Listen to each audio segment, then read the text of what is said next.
Verlet Swing is a cult classic indie. I don't know what this genre is. When I say cult classic, I mean that when searching for footage to use as B-roll, I found a whopping 3 videos about the game. Markiplier played the pre-alpha in 1/3 of one video from a hundreds of video long series. Oh, it's so hard! Oh, I don't know if I can take it, it's so hard! Jacksepticeye made 2 videos and rage quit before never picking it up again, and the only person I found who genuinely interacted with the work was Grapefruit, who skipped half the levels using the built-in Twitch mods. What? Huh? Oh, I got it! The game has 250 reviews on Steam, so it's a bit niche, and it was certainly designed that way. The itch.io page explicitly says the game was directly inspired by a fever dream, but what is the game even? Well, you drop into a vaporwave wallpaper and swing. That's literally it. There aren't any characters, the player doesn't have so much as a view model, let alone a face, and the level breaks are just menus. Not so much as a flashy transition from blue orb. The game is maybe the most abstract thing I've ever played. There's no reasonable iconography to latch onto. It's a pure speedrun. This level of do thing to get points with no explanation hasn't been seen since the arcade days, and even then they tried to have a human instead of an abstract assortment of dots. This abstraction is a stylistic choice, seemingly designed to harken back to the vaporwave aesthetic, removing everything from the game except the environments you swing through. So let's take a look at them, shall we? We begin with the quintessential Macintosh album cover, black and white checkered floor like that of, Okay, I live in New Mexico. I've never seen this in my life. There's one escalator in the entire city. Then we go through a mall, the kind that was apparently where y'all spent your time. Again, one mall in the entire city, and it contains the only escalator. Then we go through a food court, and I hate it because I hate food, but I can't deny how interesting it is. The blend of traditional Americana is memorable at the very least. Then WonderCon 98, where we fly through those VHS-style shapes, and there are CRTs that show our movements at insultingly low frame rates. And then we go to the Crimson Court. That's it. The game is only 100 levels long, each level lasting about 10 seconds, but my playthrough didn't take 16 minutes. It took 9 hours. You see, Verlet Swing is a rage game, a game designed to be so difficult that you get gradually more frustrated until at the end of each challenge you have an almost orgasmic release. Unless you're playing against Ornstein Smo, where instead of saying bada bing, you go, I forgive you. I don't forgive you, game designer. It's a very fine line to walk, and most games fumble it and end up just being way too simple or downright unpleasant. And Verlet Swing definitely has some of its moments. Rage. Cool. Rage level? Whoa! You're gonna rage, dude! But most of the time this game is spent as a tour through torment. Most vaporwave media originates from, vaporwave, the music genre, which I feel like if we're gonna continue this video, we need to discuss that whole show. Zealots fools will lie to you and say the vaporwave began with the release of the Floral Shop album by Macintosh Plus in 2011, but it actually started 2 years earlier with a rather cryptic project. Memory Vague is an album released by Daniel Lopatin in 2009, and you've probably heard one of his tracks even if you've never heard of the man himself, with his pseudonymous YouTube channel Sunset Corp, which is home to many bizarre videos, one of which holds 2.8 million views. This is the first true vaporwave album, and it would definitely set the tone for everything coming forward. No one really knows where the term vaporwave originates, but it's undeniable that the word originates from vaporware software that is announced but never released. The vaporwave aesthetic is dedicated to this sense of something that never came. The most famous, or infamous, depending on who you ask, album, Floral Shop, features the checkerboard floor and marble bleached statues, which would become some of the most essential aspects of the aesthetic. But it also features a small image of what appears to be a cityscape with altered colors. The 2012 reissue of the album features an identical cover, aside from the removal of the most striking visual aspect, the face of Helios as a way of showing the decay of memory. Or I'm just pretentious. The especially watched out color palette of the cityscape also harkens to this feeling, that of decay that comes from heavy exposure. Some future vaporwave works would expand the horizon of what vaporwave could be, including aspects of hyper-consumerism, Arizona tea, Fiji water, and apparently Mac tonight. 4chan has ruined everything, holy shit. Anyway, as racism continues to grow on the internet, Nazis continue to do what they do and ruin the fun for everyone. Vaporwave was entirely dedicated to personal expression and individuality, and in 2015, I'm sure you can guess what happened. Vaporwave was murdered. A Cruel Angel's thesis was to get rid of anything cringe, including vaporwave, furries, and anime. Oh fuck. Now, anything explicitly vaporwave was being mocked and shunned by groypers and small-crying apostayas, but in recent years, cringe culture has died, and now furries return to the wild. They're allowed to chill in their natural habitats, and more importantly, vaporwave has returned. We're seeing more vaporwave music now than ever, and the visual vaporwave aesthetic is being brought back by Tumblr and independent fashion lines like Vapor 95. This is vaporwave, right? This is vaporwave, right? This right here is holy fuck. And now we're back in video game land, a land that was cruelly excluded from the vaporwave lifestyle for the entirety of its existence. Unless you count Far Cry Blood Dragon, but that's more synthwave, which you probably shouldn't count, but Verlet Swing does, sort of. We'll get back to it. Verlet Swing is predictably dedicated to all the things I just said, weren't you listening? I suggest playing the game for yourself. It's on all modern platforms and is relatively cheap, but trust the negative Steam reviews. Okay, we're back. This game is one of the saddest I've ever played. That's not an exaggeration. Thinking about this game gives a profound clarity that could only originate from such an abstract product. There's nothing except the environments to analyze, and they all seem to be mirrors of certain aspects of the totality of the aesthetic. The first world is the checkerboard realness, but as you progress, it gets more and more bizarre. The statues start exploding and Japanese neon signs show up, until the final level of World 1, Maze Runner. There actually isn't much interesting stuff in World 1. What's next? Here we are in the Moby Mart. Dolphins! Oh my god, hi! Hello, hi. The dolphins betrayed me. Here we have many aquatic aesthetics, like those found in the pools of the vaporwave aesthetic.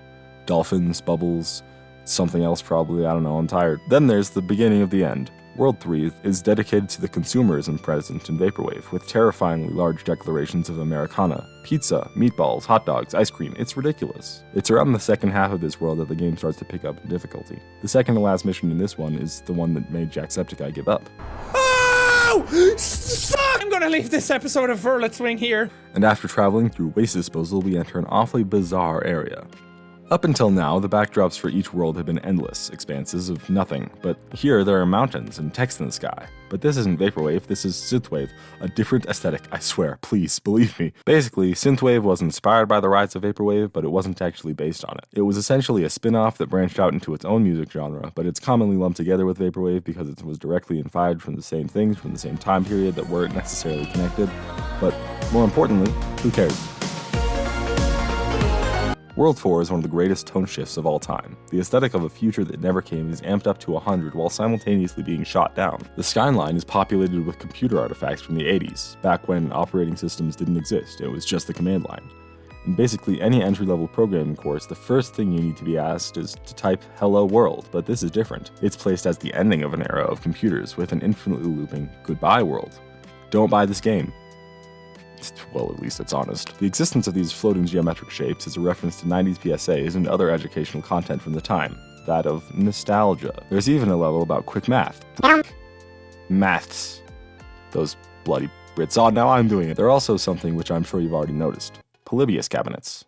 This one might take some explaining. Polybius was one of the first true internet, or gaming as a whole, urban legends. I don't know when or where it originated because I'm too lazy to watch this documentary. The information is so very within my reach, but I'm just so tired these days. The story goes, in the early 80s, the US government commissioned a German company, Sinneslotion, to make an arcade cabinet that could gather data on its players. It was silently deployed in a few select locations in Oregon. The gameplay is undecided upon, but it would flash subliminal text incredibly quickly, and something else probably. Again, I didn't do my research. The power of the cabinet was too much, and all units were recalled. It's a pretty fun story, but obviously fake. Probably. Research is for cowards and simpletons. The inclusion of Polybius in this fun vaporwave game is pretty profound. Coming back to the word vaporwave, this is as close as it gets. Remember, the gameplay of Polybius was never mentioned in the 4chan post it originated in, maybe, but the footage we see on the cabinets is our own gameplay being played back. If you don't know the story of Polybius, as I don't, then this is a silly Easter egg. But I asked someone who actually knew how to watch videos longer than 20 seconds, and he said, "What are you talking about?" Obviously, it's trying to reference the idea that the player is slowly losing themselves in the faster, harder, stronger, better levels that are being shown in this part of the game. Clearly, the message is that the player is being indoctrinated into the terrifying world of the powerful forces that created this endless expanse. It's a critique of consumerism by way of the hyper-consumerist nature that was being celebrated just one level before, taunting the player by showing them a product which doesn't exist. It's a final send-off of the actual themes of the game. MGS2, before all of what this game was advertised as, switches in time for the Crimson Court. Oh yeah, the Crimson Court. What the f is this? Quick detour. This game has 265 reviews on Steam. Of all the negative reviews, a vast majority of them cite the immense difficulty of the last 10 levels. And I can't blame them, because as of writing the script, I still haven't beaten the final level. I first played this game in June of 2022. I beat the first 90 levels in one incredibly long sitting because it was summer break and the Steam summer sale had blessed me with this masterpiece, but on level 90, I gave up and didn't touch the game for 11 months until I looked at the video ideas board and used a random number generator to pick this one. I'm sorry, I'm a fraud. I've never even listened to Vaporwave. I'm a breakcore enthusiast. I always end up worst. Which is partially why I love the Crimson Court. The other reason is that it has a perfect vibe that was previously unattainable. Polybius has never really been part of the synthwave aesthetic. That's been Teen Titan's job, but Crimson Court is the first world that tries something new. Rather than being inspired by the album covers or dank memes, this is more of a collage, a cruel amalgamation of the worlds that came before. The floor still has the endless synth pattern, but buried underwater and given a red tint. The sky is red. I guess. But it also removed many aspects of previous worlds, namely, anything to grapple onto. The only thing your rope grapples onto are the abstract orbs and the goat skulls, which, to my knowledge, have never been in an aesthetic dedicated to nostalgia for something that never happened. The surfaces you can't latch onto are just plain rocks, as opposed to any technological pieces, the antithesis of the Vaporwave style. Remember that Vaporwave is typically imbued with no sense of scale. Reach statues are ridiculous in size, and malls are massive Goliaths of capitalist expansion, but the Crimson Court reminds you of how small you are. You have no character to speak of. If your FOV hits anything, you're done, but nothing more than that. This is the first time in the game your attention is drawn to this, forcing you through impossibly tight gaps. Of the 27% of players who make it to the end of World 4, 3% make it to the end of the game. Basically, everything starts to fall apart. 20% of the content was worth about 65% of my playtime. Level 96 is literally called Rage. You're gonna rage so hard, bro! You basically entirely forget that you're supposed to be vibing, and flow is almost achieved. And then there's 100. Sorry. That's it, that's the name of the level. The absolute audacity is intoxicating. It starts with us flying through a goat skull eye, World 5's signature move, then a chasm of Polybius, then the return of the meatballs, then there's koi statues encased in the same rock we've been swinging through, until finally the actual Vaporwave aesthetic is brought back after disappearing for hours until you finally reach the end of the longest level in the game. What's it gonna say? Nothing. It just rolls the credits, a screensaver style slideshow of all the levels. Why was any of that necessary? One day I'll get it right. I've been nostalgic for other people's childhoods all my life. In the early 2010s, people looked back at the late 1980s and thought of what they thought the future was going to be, looked at their cheerful demeanor, and mocked it. Think about what your typical millennial grew up in, the people making this music. Teens in the 90s had this map laid out for them. Millennials were given the same map as Xers, and then watched it catch fire in our hands. By the time we were out of college, if we even got to finish, the jobs were gone. This is everything the Democrats have been promising to get us back to. To millennials, that is very enticing. Because it's what we saw growing up. It's what we were promised. And it never came. And what we've had instead has been just so much worse. The new millennium was going to be a utopia. Aside from Y2K, the brand new internet was going to set us free. Consumerism would breed innovation in the tech world. Certainly wouldn't turn our beloved mascots into registered hate criminals. When I was 8, a fascist was elected into the most powerful position in the world, running on a promise to bring society back to a time that I was never alive for, and have only witnessed through how those who did experience it look back on it. That's what Vaporwave is. Looking back on a time of hopefulness with a cruel sense of mockery and cynicism. Verlet's Swing, somehow, perfectly encapsulates all this. I mean, the game starts with bright neon and joyous celebration of human achievements. We built statues, made pyramids, made gorgeous megacities. We conquered the sea and are rewarded with pure gluttony that soon becomes our enemy. The midpoint is when the color palette completely shifts and the difficulty spikes. Soon, we see the new burgeoning technology be immediately used to torture us for some twisted experiments. Technology that doesn't exist, all before the land we were promised is replaced with a swift decay and a life of misery, one that many find too miserable to continue. It's haunting, but it's honest. Looking at the way Vaporwave was received at the time, it wasn't embraced. It was widely mocked for being pretentious. Yeah.